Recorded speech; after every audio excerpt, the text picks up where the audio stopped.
Ayan po paano po gumawa ng similya po ng trikantera. Kaya putulin lang natin yung mga dahon at yung mga sanga po at ilagay sa tubig. Yan ganito, lalagayan.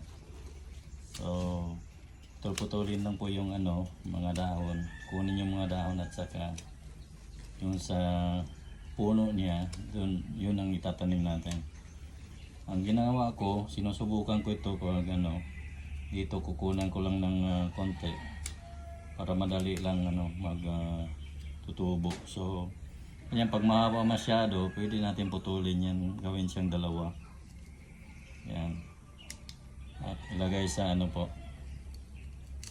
Yan. At ilagay sa tubig. Yan. Okay. So, ito na yung similya niya. Tapos, ayan. Hintayin lang natin na ilang weeks para tubo-tubo siya.